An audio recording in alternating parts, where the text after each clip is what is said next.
keep saying one day I'll get this all down, but I don't think so. Okay, so here,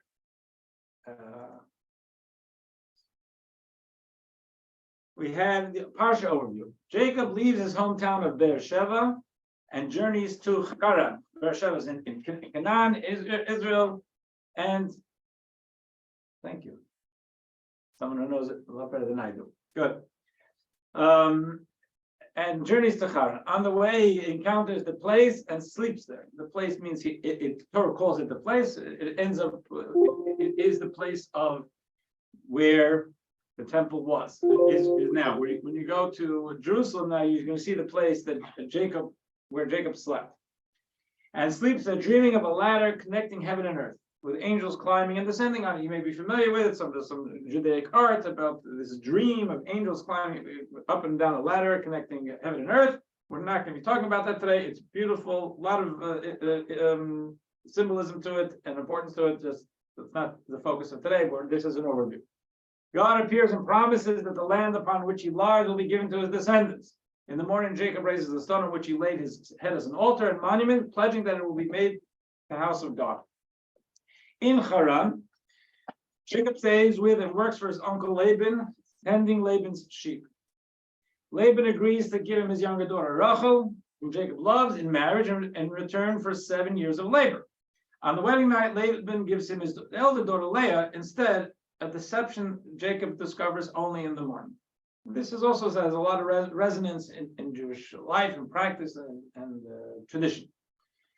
Jacob marries Rachel too a week later after agreeing to work another 7 years for Laban. So he's married to 2 sisters, which is actually forbidden by Torah, this is pre-Torah. Leah gives birth to 6 sons: Reuben, Shimon, Levi, Yehuda, Yisachar, and Zvulun, and a daughter Dinah, while Rachel remains barren.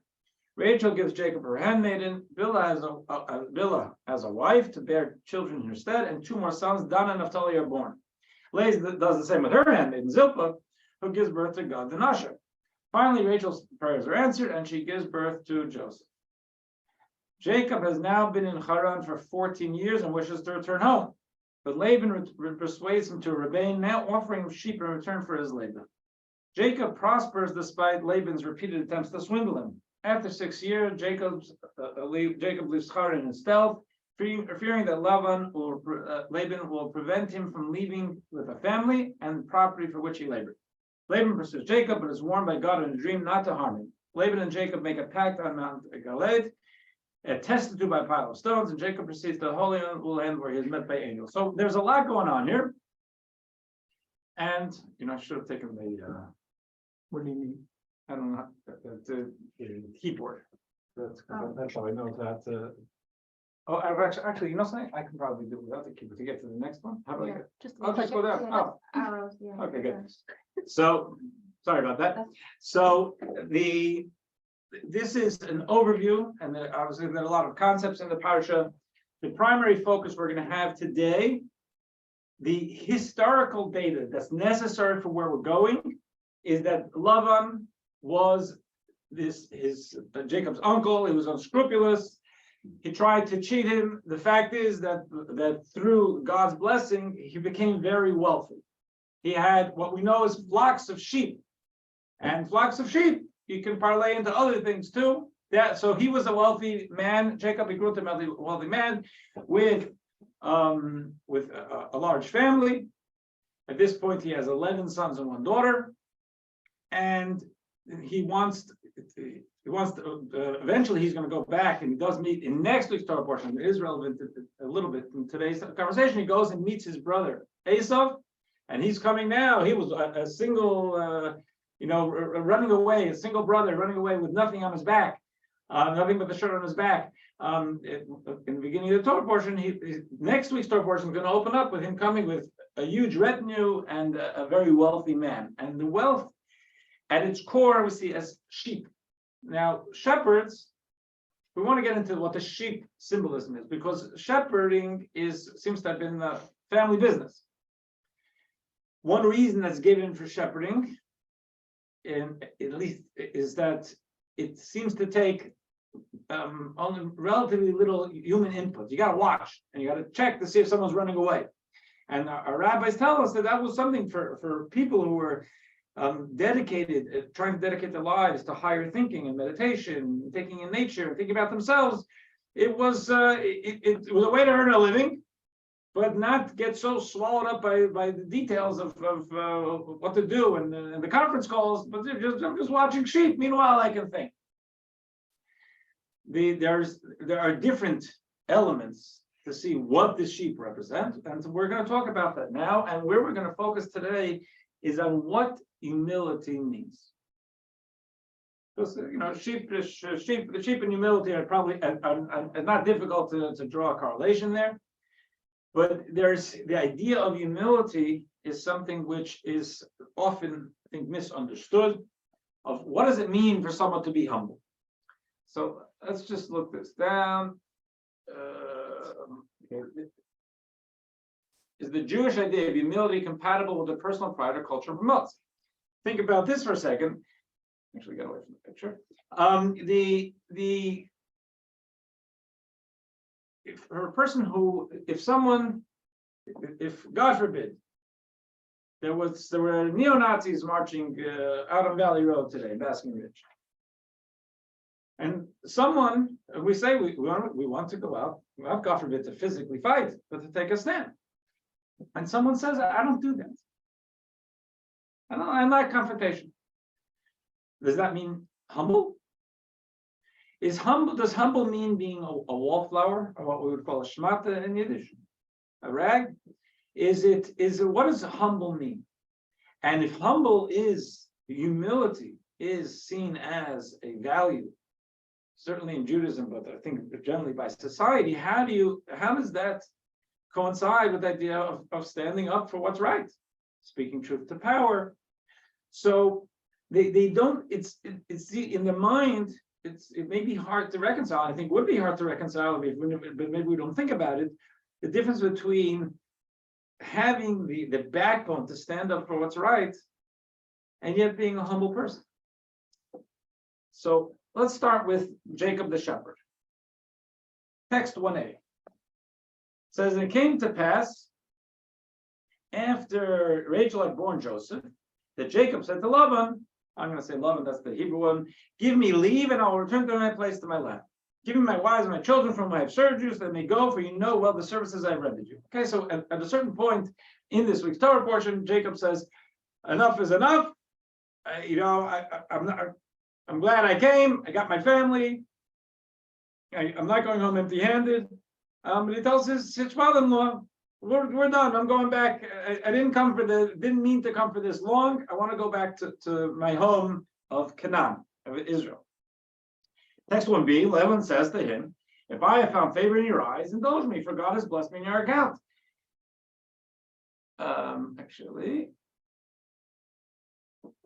Okay. So Laban says, listen, your being here has actually been pretty good. You're a good worker. It's been good for the family business. So it's not about you and your personality and your good humor. Business-wise, I'd rather have you stay here. Tell me what it costs for you to stay here.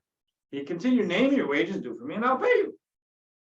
So then, in text 1c, we find the Torah tells us that Jacob said, I want to all the sheep that are born speckled and striped and blotched, I want to take them for myself. Since those are kind of rare, Laban says, cool, no problem, you can have those. And with by a divine blessing and Jacob's wisdom, he gets a lot of those. So he ends up in text 1c, the man Jacob grew exceedingly prosperous, and he owned large flocks of sheep and numerous maidservants, menservants, camels, and donkeys. His primary business was sheep, but if you're doing really well, selling widgets, then you want to say, then maybe you want to diversify and you buy some other things. But his primary business was sheep, and from there he parlayed it into other things. And text 1d, what are large flocks? It says they were fruitful and multiplied more than other animals. I don't know, this is a quote from Rashi. I don't know if he means to say that in general sheep tend to be more fruitful. The Hebrew is a little bit They are in this case, because of the blessing to Jacob's flocks, they multiply. It says maidservants and menservants. He would sell his animals at a high price and purchase all of these. Okay, so this is something that we see. It's a pretty simple narrative. He's wealthy. He's got a lot of sheep, and he's got other assets which are not sheep. Now, I mentioned before that when in next week's Torah portion, as it opens up, he's going to go to meet his brother Esau, and he says to Esau, "Hey, right, they're not sending each other emails." He said, "How's life been?" So I've done very well for myself. What does he say? Text 2a. Okay. He said, what does he tell Esau? "I acquired oxen, donkeys, sheep, menservants, and maidservants." That's a little odd. His primary business is sheep. So he said, look what I've got. I got widgets, and I also got this. I've got sheep, and I've also got that. But he seems to put, and remember, he's meeting his brother who swore to kill him decades before. He's not sure, and you'll see from the Torah portion as it opens, he's not sure that his brother was coming to him with 400 armed soldiers, right? So he was scared, and he's praying to God. He's not sure what he has in mind. So he's putting a certain face to Esau. And what does he say? He doesn't say, I have a lot of sheep. He says, I have oxen, donkeys, sheep, menservants, and maidservants. So why does he kind of seem to take the sheep and mix it into the larger thing and not put it forward, which is the truth, that he's got a lot of sheep? I have another question. Sure. Before that, if you go back, it says that he purchased, okay, the oxen, the sheep. Yeah. It also says manservant and maidservants. Did he actually purchase people, or did he purchase their services, like wages? Sure. Yeah. He noticed he had a lot of workers. Right, because it's a little bit misleading when they write purchasing. Yes. people. Although in those days, Yeah. there certainly was that idea of purchasing people, which the Torah finds as an abhorrent thing, but it does show up. But here, I think we could certainly say that this is talking about the idea of he had a large staff. Okay. And here, a little bit after that, it says that he showed him 200 she-goats, 20 he-goats, 200 ewes, and 20 rams. So even though then he says 30 nursing camels with the young, 40 cows, 10 bulls, 20 sheep donkeys, 10 he donkeys. So when he was giving a gift, this is a gift he gave to his brother Esau. There also, he doesn't go frontally with the sheep. They're not the last, but they're not the face of what he's giving to. So here the question is, Why? what? So sheep seems to be a big thing. Moses is a shepherd, King David is a shepherd, our patriarchs and matriarchs, and he was wealthy. So there's a focus on sheep. Jacob certainly had a lot of sheep, and the Torah is pretty clear about that. But then it comes to when he's putting it forward to Esau, seems to go easy on the sheep motif. So let's talk about what is sheep in the symbolism of sheep spiritually. So here's a medrash in text 3a.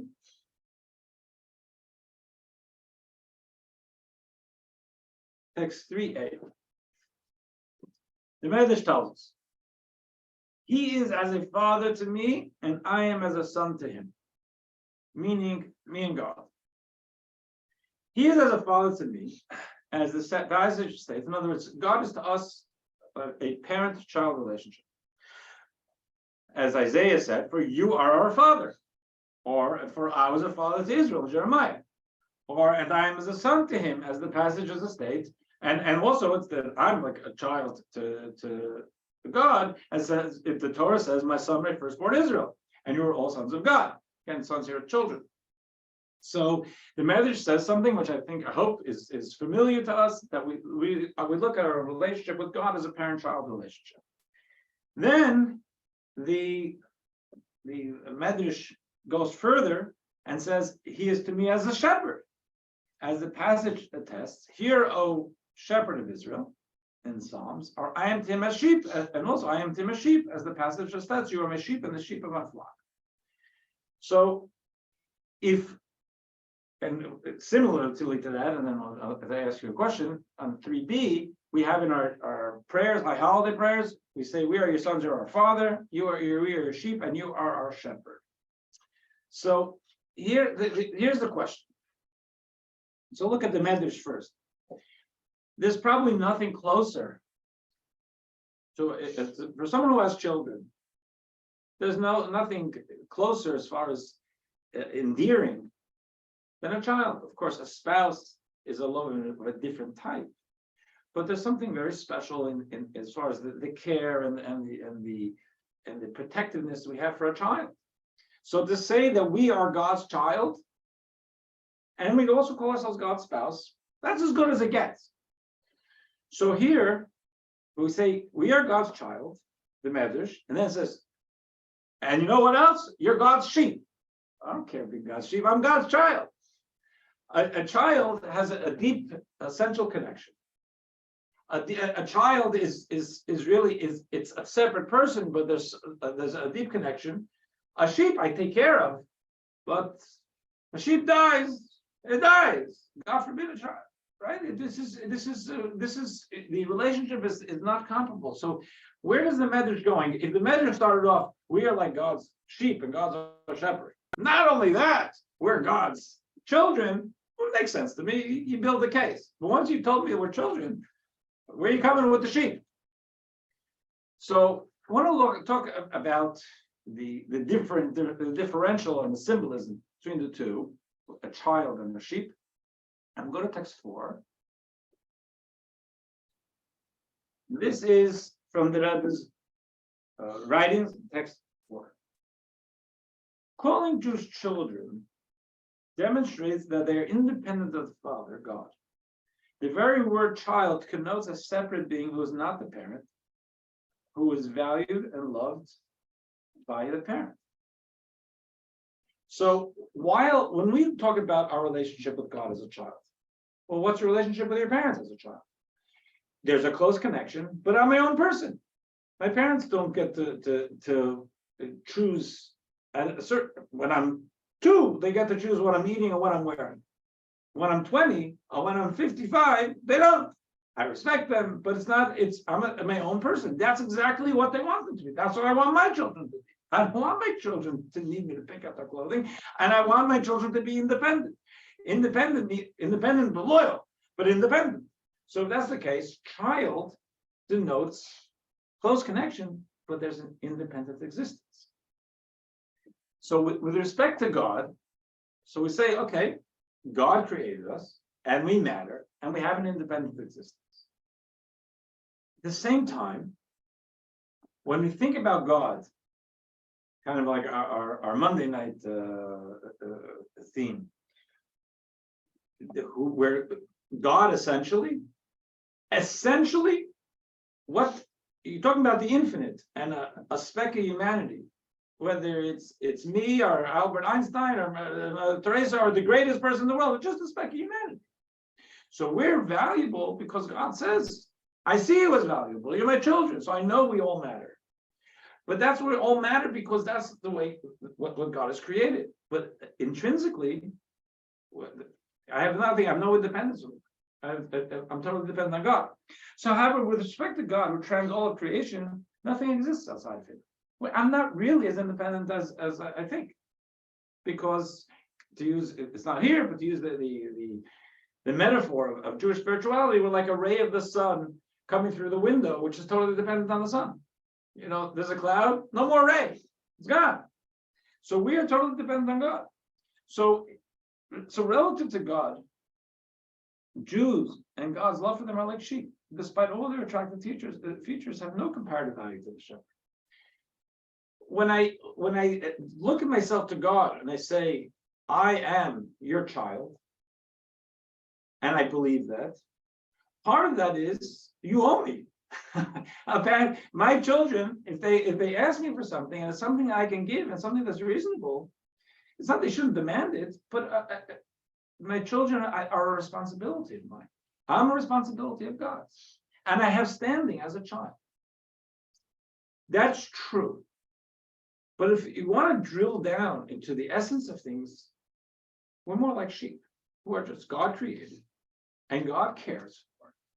But it's not so much about what I have as my independent value. My value is that God created me and that God's caring for me, that I'm part of God's flock. On the other hand, portraying the Jew as a sheep presents the Jew in a sublime light. Although nothing in all of existence has comparative value to God, the Jew is nevertheless beloved by God. Except on this level, we're not beloved for who we are, we're beloved for our complete surrender to God. So this is a kind of a subtle thought, but which will not be so subtle, I hope, as we go forward. The idea of a sheep, of presenting us as sheep, is saying that if I'm praying to God this morning, I prayed already, and I turn to God as a child, and as a spouse, God loves me, and I believe that, and I have my life that is important to me, and therefore must be important to God. That's true. At a certain level, one to come and say it's not so much about me and what I'm doing. It's you created me, and my importance isn't so much about look what I'm doing, look what I've got, look what I have. I've got my laundry list of important things or whatever. Like, I did this for you yesterday. I did this for me today. It's not about that. It's that I'm one of God's flock. If God created me and I am part of God's, I'm one of God's sheep, so to speak, which has that kind of docile and humble connotation, then I say to God, you know something? It's not about me. It's about you. I'm yours, and I feel safe with you, and you're going to take care of me because you're my shepherd. So let's go take this one more, take to 5, I'm sorry. It's from the 5th Lubavitcher Rebbe. I'm sorry, the 2nd Lubavitcher Rebbe. Sheep are more utterly submissive than any other animal. Though an ox is prime for the yoke, it also gores. There's also the occasional wayward cow, and goats also gore with their horns, etc. Sheep, however, are soft in nature and submissive to all. For example, when the shearer approaches,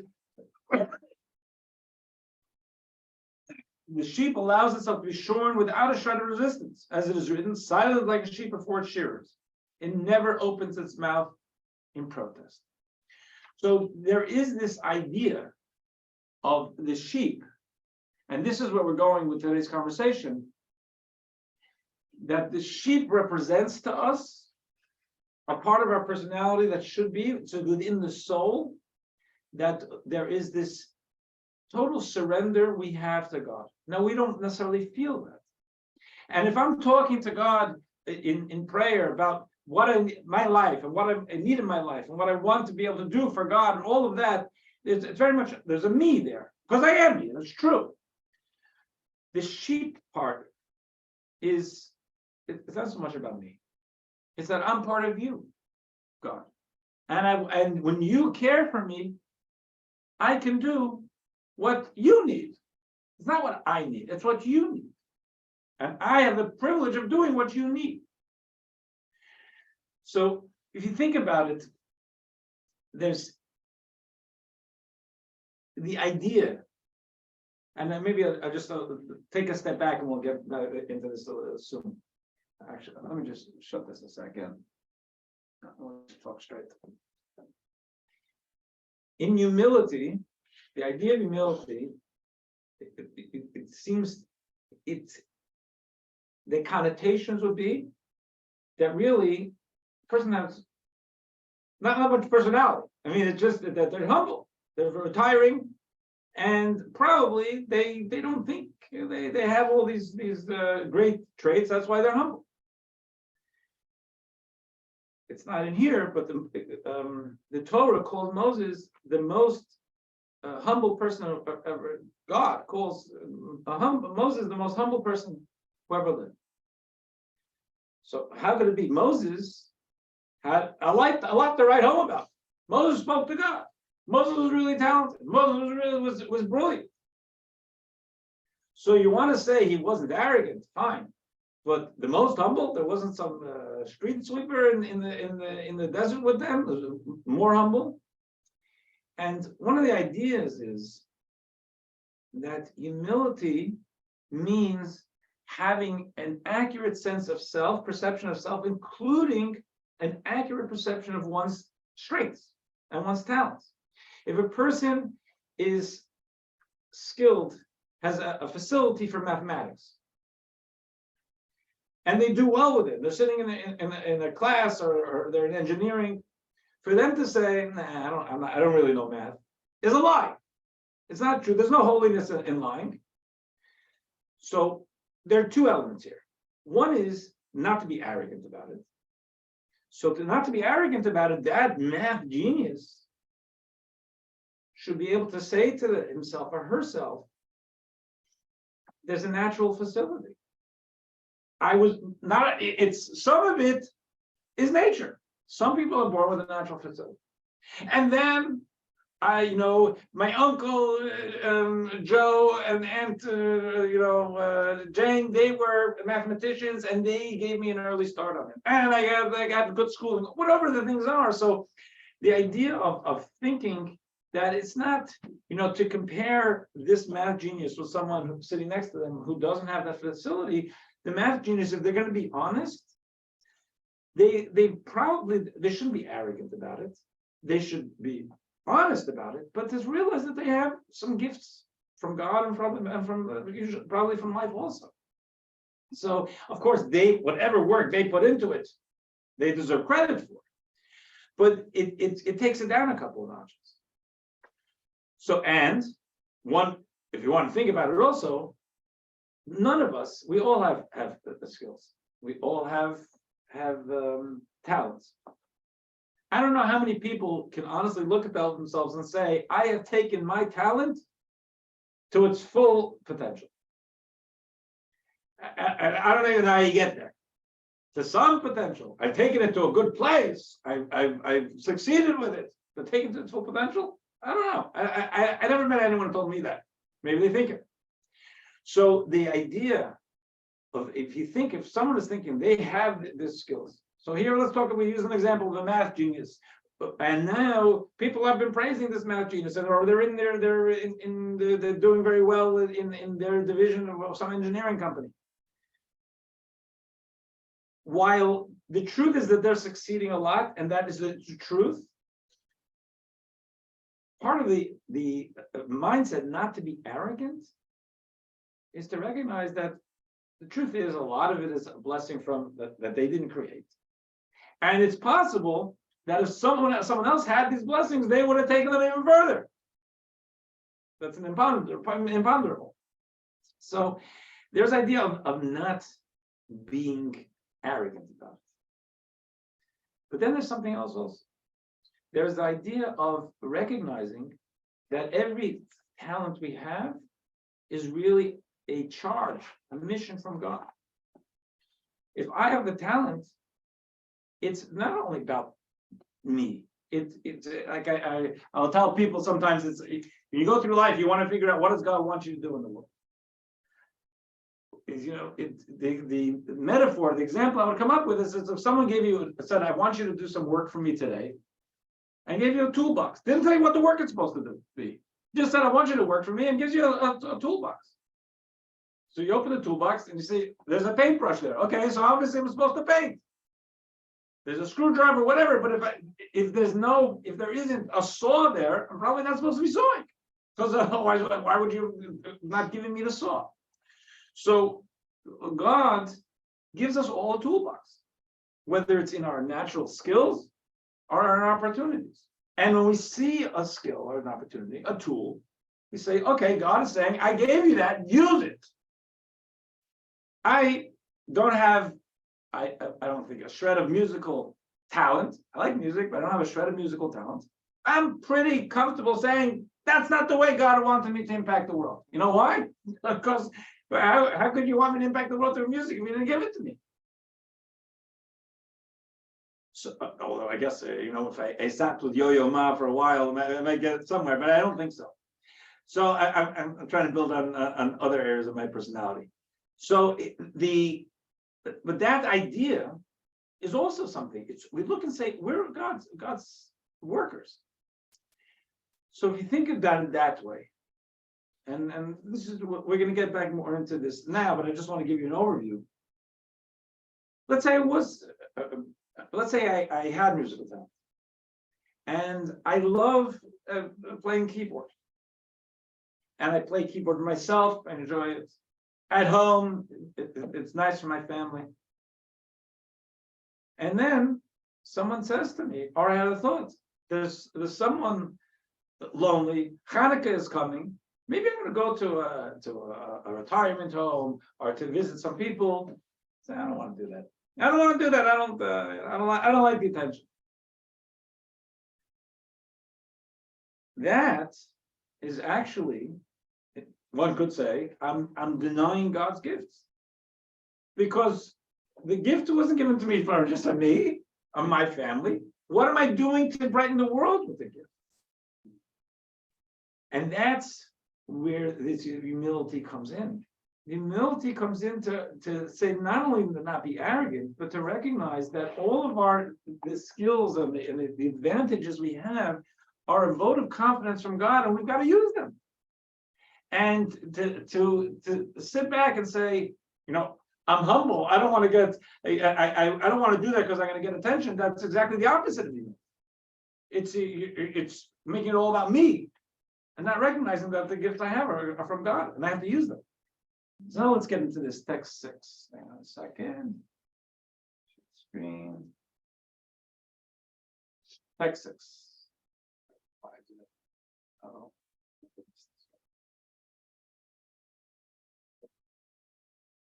Many people equate humility with inferiority. There's a mistake. This is not so. Inferiority means to know ourselves and to recognize our inferior value compared to others, meaning that we are truly devoid of value, or if we have value, it is unknown to us. This is not humility, it's inferiority. A person has an inferiority complex. I think I have no value. That's not humility. It's also not healthy, because everybody's got something. Authentic humility means to be a person of strengths. Such people know and recognize their value and not at all haughty about it. They don't even then give themselves credit for their strengths, because they know that all their strengths and abilities are endowed by God. Again, if a person with a mathematical facility used it and made the world better and developed the skill and taught people and so on, they should be proud of what they accomplished. But it's not a haughtiness. It's like, I know math. I can say you know math. What did you do with it? So text 7a.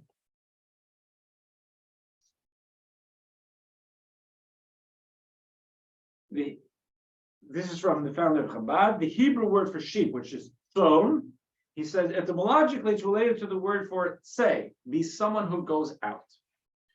So what does it mean going out? What it's going to say is that it means going out of your comfort zone. 7b. Only this way of serving God, stepping out of our comfort zone, expresses a Jew's true surrender to God. This way of serving God is not materially self-serving or even spiritually self-serving. It is purely to fulfill God's purpose, which is to turn our world into a habitat for God. So, if I have this talent with the keyboard, and I enjoy it for myself, and I enjoy it with my family, and I don't like the idea of publicly playing it, the idea that I'm going to say, but it's not about me. God didn't give it to me a talent just to serve myself. I want to be of service to the world, and therefore I'm going to step beyond my comfort level. And I'm not looking to be in the local newspaper, and I'm not looking to have my picture there, and I'm not looking for the attention, but I'm looking to be God's agent and properly use my skills. That's called proper humility. Surrendering ourselves and our lives and our skills to something higher.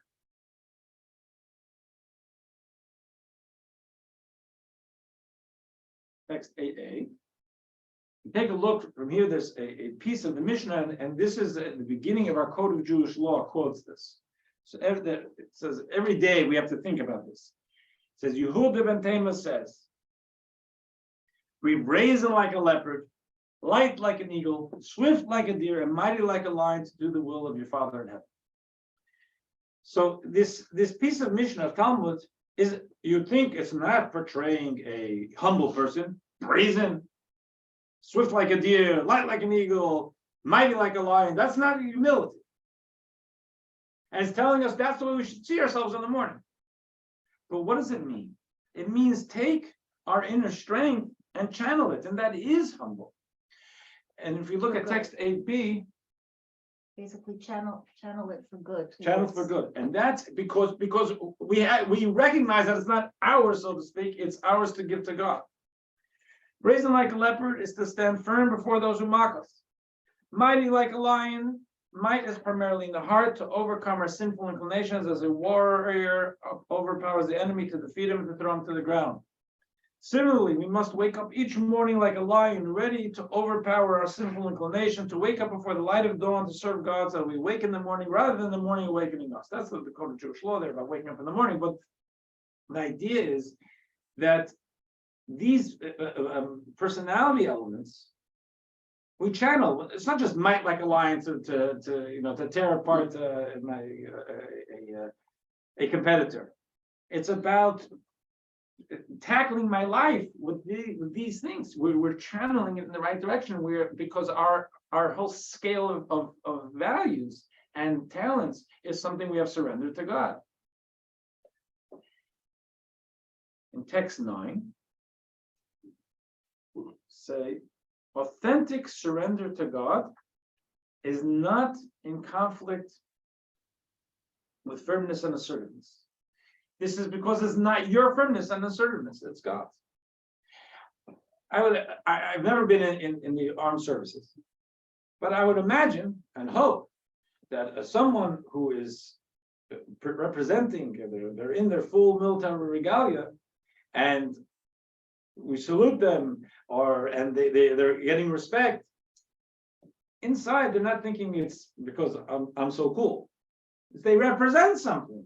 They represent our flag. They represent our nation. They represent something. It's if I'm saying to someone, "Thank you for your service," I don't even know that person's name. I know because that what they're wearing, that they represent something, that they're putting themselves out for me. They represent my country, and I want to give them respect.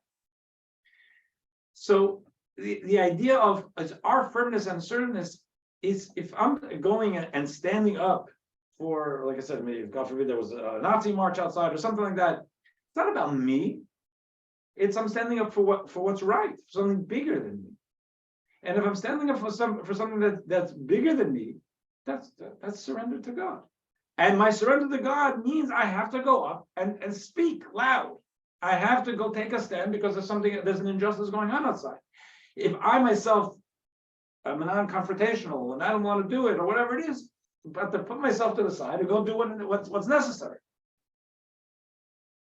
This is similar to the saying of our sages. The servant of a king is like the king. In other words, we're supposed to respect someone who represents the king like the king himself. Attaining the status of king doesn't trigger feelings of self-importance and pride in the servant, because he realizes that the status is due to the king's significance and greatness, not his own.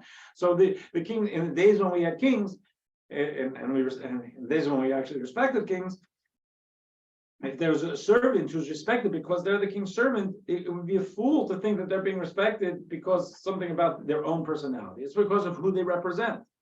We have to think of ourselves as representing God too. And that should give us strength. And that should give us, like you said, the boldness of the leopard or whatever it is, to be able to do what we need to do, because it's not about us. And along these lines,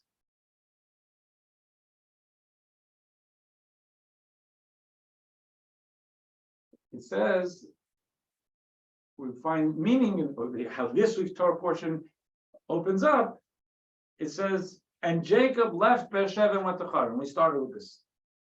What does that mean? It says he left Beersheba. It means he left his own comfort zone. He wanted to stay home. Mom said, you have a mission. Go. And go to my brother, not just to save your hide, because you have work to do there. You're going to accomplish there. You're going to build there something for us, for the family. So he left. He didn't only leave a geographical place, he left a psychological place. You look at text 11, the Rebbe addresses what happened? Why, when he came to in this coming week story portion, when he meets his brother Esau, why does he not put sheep? And we started off with this question front and center. Why doesn't he say, I have a lot of sheep? Because that was the truth. By saying I acquired oxen, text 11, donkeys, sheep, menservants, and maidservants, Jacob wanted to remind Esau of the lofty merits and strengths that would sustain him. By this, he would intimidate Esau and keep him from doing what he wanted to do, because Esau wanted to kill him. He did not begin with sheep, which are a symbol of surrender, lowliness, and submission, because to be intimidated, Esau would first and primarily need to hear about Jacob's strength. It was indeed important that Esau know that Jacob had sheep submission. This would tell him that Jacob's strengths were not his own, they were God's strengths. But how do we intimidate Esau? Only with strength. The idea was, so there's this fictional Nazi march going on outside. If I'm going to go out and meet there, I have to go out with a sense of backbone and strength and boldness. Now, I would want that person to know that boldness is not about me. It's because I'm standing up for something larger than me, so they're not going to get me down. I'm not going to back down because it's not about me. But first, you put forth not the sheep face, but the bold face. And that's why the sheep was in there, but it was more of a support for the boldness, saying where it comes from is submission to God. So there's nothing that's going to sway me from who I need to be. And in text 12a and 12b, that have addressed this to our lives today. The simple lesson in all this: we must go out of our comfort zone and brighten up the world. Indeed, we must first study to prepare ourselves, but then we must go into the world and make the world a brighter place. And sometimes, for many of us, me included, prefer to be below the radar.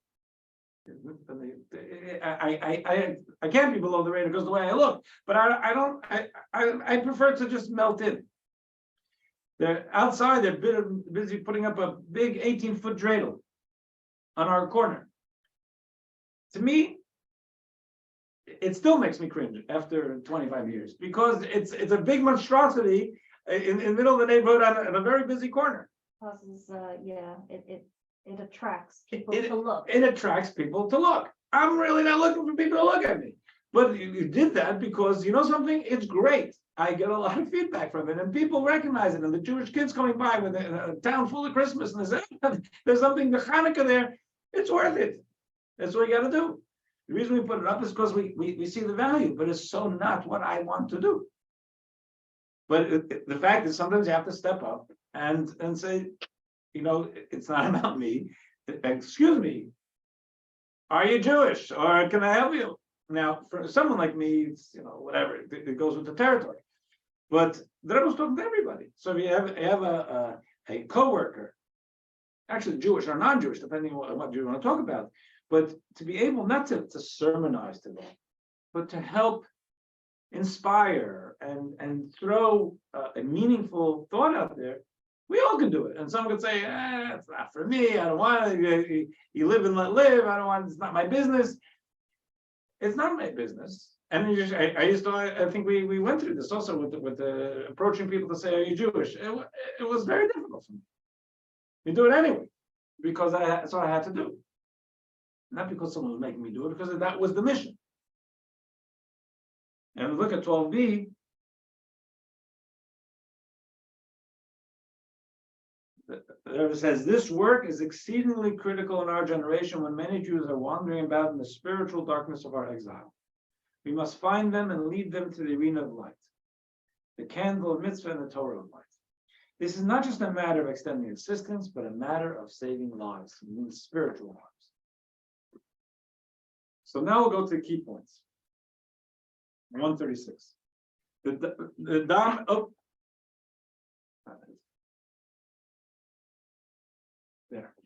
The dominant trait of the Jew's relationship with his God is utter surrender and supreme humility.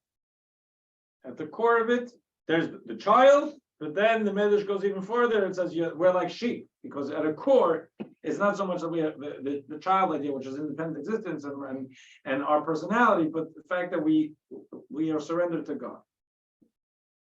Ironically, Jewish humility means to be self-assertive and to utilize our strengths with confidence. Next, however, it also means to recognize that our strengths are God-given. When we are assertive, it is not our own assertiveness, it is God's. When we are determined, it is our God-given determination. Next one, this ensures that we don't take credit for our strengths and don't grow arrogant. It also ensures that we use our strengths for causes and in ways that God wants us to use them. Finally, this kind of humility is a perfect complement to the independence and self-assertion that marks our contemporary times. It marries our fearless independence with humble surrender to God. So that's that. Ended a little bit early. If there's any questions, can I have them? Yes. In your surrender to God, can you question God in the sense of like, you know how you said that God gave you a paintbrush and not a saw? Can you question why you got the paintbrush and not a saw? I think you can question it, sure. I mean, in a safe relationship, it's always okay to question. What we don't want to do with God is to Judge? is really to question and to doubt the love or the wisdom. Say, given your love and given your wisdom, what did you mean with this? That's totally fine. And I think, I don't remember which one was it, a Monday or a Sunday, went through it. Abraham, Moses, they questioned stronger than you and I would probably. But there's nothing wrong with that if it's coming from a place of deep connection and faith. So, and like I said, think about any relationship.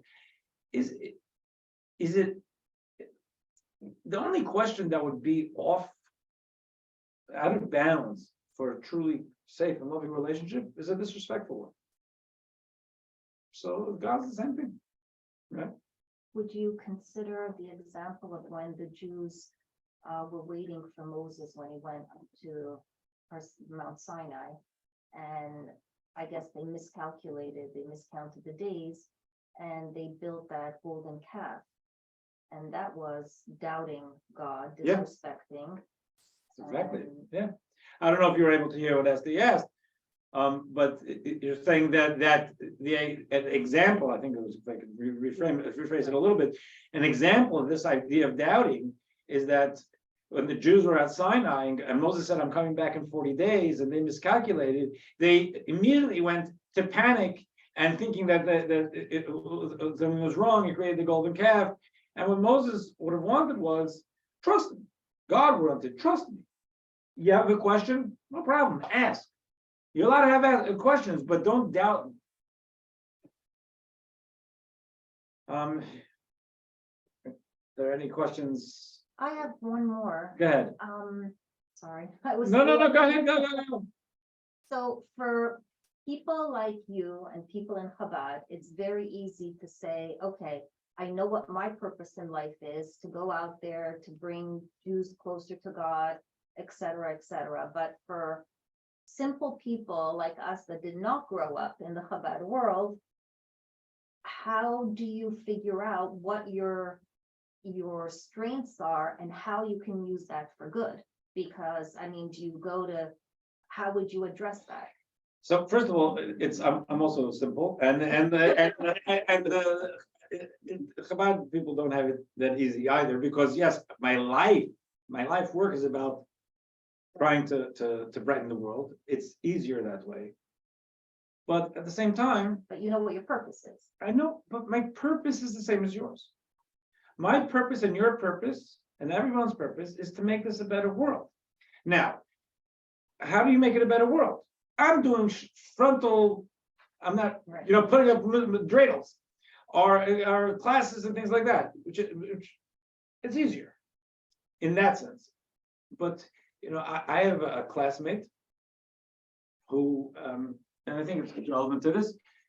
He's an entrepreneurial guy, and this is before the internet. When we were in yeshiva, he was already doing things on the side, and he owned a small building, and I didn't even have a credit card, and he was already, he was a window dealer. We're very close friends, and when I came out here, and he started a very successful business in New York. I know it was very successful because I know he told me he was giving $70,000 a year to charity. You got you're doing nicely. You're doing that. Because I assume that was 10% of what his earnings were. So, but he was miserable that he wasn't doing what the Chabad work. And he came out here in our old house and he said, I want to leave my business. I said, leave your business? What about all the recipients of your good work? He says $70,000 a year. Who's making up that hole? The world needs you. And I said, so stop thinking you need to be this. Just want you to surrender to God and say you can be God's emissary in the world through your luggage business. And he said, I'm going to try this for a year. And he was living in Crown and he tried to impact the world where he could, doing things outside of work and in through work. It didn't work for him, so he left. He sold the business and he's now working. He's working for Chabad, and God bless him. That I guess that was his thing, but I don't think that had to be. I don't think that everyone told him that had to be. Well, you got something good going. God blessed you with this, the success. Move with it. Let the world make the world better through your conduit. So it's there's a multifaceted range of paths where we can impact the world. I have one that's mine. It's easier. Maybe it's a cop out. It's just like the easy way. But to do it, everybody can. And ultimately, we don't know the same exact purpose. Now, to find it, yes, sometimes you say, but what about a purpose outside of our work? Even at Chabad people, we have the purpose is not just about a larger purpose. It's purpose as a human being. Who do I need to develop into? What kind of a spouse do I need to be? All of those things. We all have the same questions. Because impacting the world through putting up dreidels is one thing. I also have to be good parents. I have to be a good child. I have to be a good sibling. I mean, there's a lot of things, and you got to look and see where's my purpose there, and what do I need to do to achieve that purpose. So and I think that was kind of what the Rebbe's message was about. If we're leading good lives and trying to spread light around us, not just thinking about that things are okay for me, but for my neighbors, my community, the people, my co-workers, again, not to become a big sermonizer, pain in the neck, but just to, in an acceptable way to be able to spread the light, then we're doing God's work. Every week you put out those sheets, the interaction with the Rebbe. Can you hear what Steve is asking on the Zoom? Are they unmuted? They're all muted, but give me a shake of the head. But okay, got Steve asking. Every week you put out those sheets with talking about interactions with the Rebbe. Did Yes. this gentleman you're referring to consult with the Rebbe? And I would assume if he did, he probably By the did. time, Or is that textbook page 52? by the time we were here, it was already after the festival. After the stroke, and then and by the time passed away. Yeah, I'm just but curious. it's certainly something he would have asked it of, and I could totally see. Actually, his brother-in-law's, this friend of mine, his brother-in-law's older brother ran the family business. His brother-in-law was in the business too, a successful business. And the older brother, when he got married, he went into, he's older than us, significantly older. He actually passed away. I'll be out in a minute. So he went in to a personal audience with the Rebbe, and he said, I want to go out and be a Chabad, we call a shliach, a representative. And the Rebbe said, no. You go into the family business. And he stood outside. I'm too young to remember this. They say he stood outside and he cried, real tears. He wanted to go do what we're doing. And the Rebbe said, not about you. The family business has to be strong. Go help your father. And that was his mission in life. And he was he passed away young, unfortunately, but I do remember him quite well. Very, very committed, wonderful man. But he wasn't out there going and putting dreams. he was doing the business, and the world benefited from the business, and still does benefit from it. Okay? Okay, if there's nothing else, wish you all a great week. Thank you, Rabbi. Thank you, Rabbi. Bye-bye.